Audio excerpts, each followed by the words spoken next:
Hello friends, the church is perhaps the most amazing place on earth. What is so amazing about it? First of all, the church is established by Jesus Christ himself. He said, "I'll build my church and the gates of hell shall not prevail against it." Secondly, the church is more of an organism than an organization. It is not just a place you go to, but a place you are a part of. The Apostle Peter compares the church to a temple of living stones, and the Apostle Paul compares it to a body where every member is a living organ. Both of these comparisons speak of the interconnectedness and interdependence of all the members of the church. Although the church is all believers across the face of the earth, we build especially close relationships within one local church, which we consider to be our own. It is within the local church that we build relationships with other believers. The life of the church is the relationship of each person with God and with other people. The personal relationships between people within the local church are the binding bonds that make the church strong. Imagine a body with weak connections between organs. No matter how strong each organ is on its own, if the muscles that connect them are weak, the whole body will be weak. Also try to imagine a temple where the stones are not fastened together. Such a structure would quickly collapse, though each stone in itself may be of great value. The strength, beauty and value of the church is found in each member, as well as in the relationships between believers and the ability to interact with others. God wants the church to be a place of love. Jesus said, "By this all will know that you are my disciples, if you have love for one another." John 13:35. Imagine a place where people welcome each other, where everyone is accepted, feels needed and valued, and not for any merit but simply by the fact that one is born into the family of God. The beauty of the church is that it unites people of different professions, colors, cultures, social status, and so on. And yet they all feel like one people and even one family.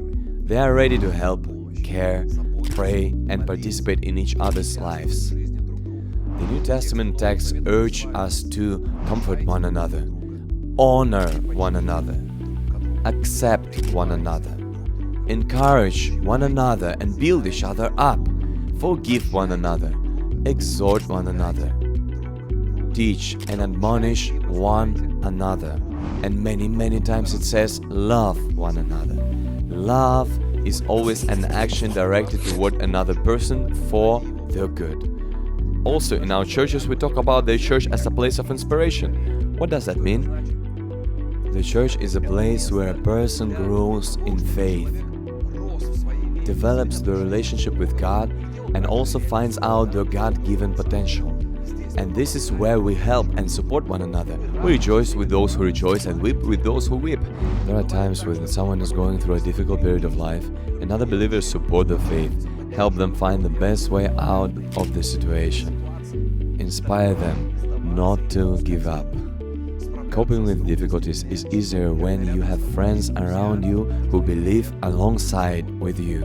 A good biblical example of such support is Or and Aaron, who held Moses' hands during a difficult time in his life. There was a fierce battle going on and Moses' hands needed to be lifted up to God, but he was tired and had no strength. But thank God his friends were there to support him, and then through unity, victory came to all. We believe that when we are together, we become better and can achieve much more. So we rejoice in each other's successes as the other grows and fulfills the potential of what God has put in him. So, strong church equals deep relationships and shared ministry. Therefore, the church is a place of growth and development of a person's character, gifts, and talents. As we learn to serve our neighbors within the church, we carry that experience into all the relationships we build with co-workers, neighbors, friends.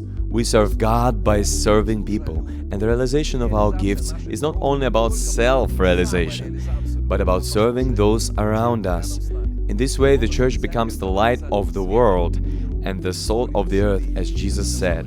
The church is the hope of the world. It is the most precious thing on earth, and it is for the church that Christ will return one day. So value and support your local church. Let it be a place of love, inspiration and growth for everyone.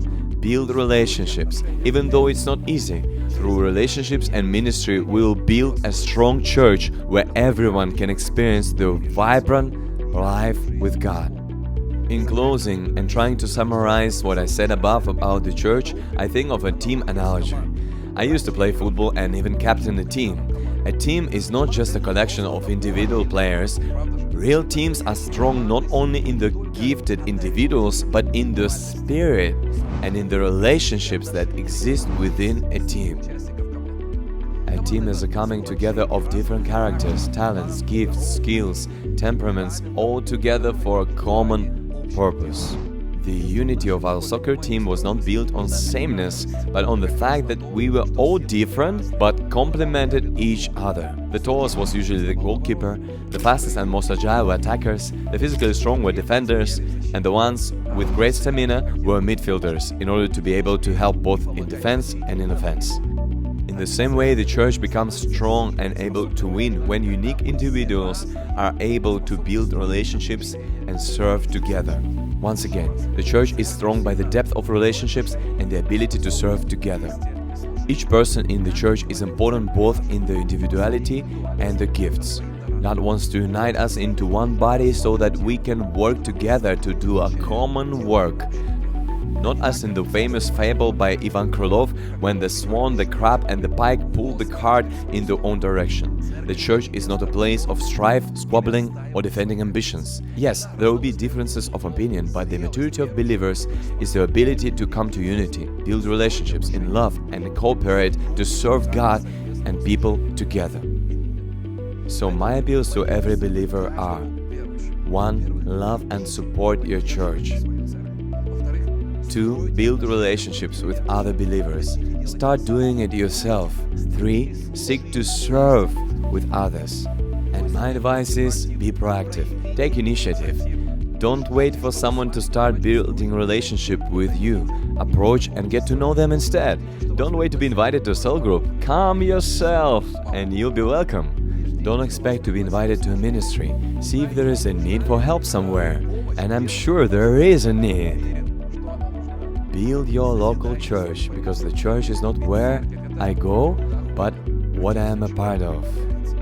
And the church will be what we are, what our relationships are, and what we do together for ministry. Once again, strong churches are built through deep relationships and ministry together. This is what we talk about today.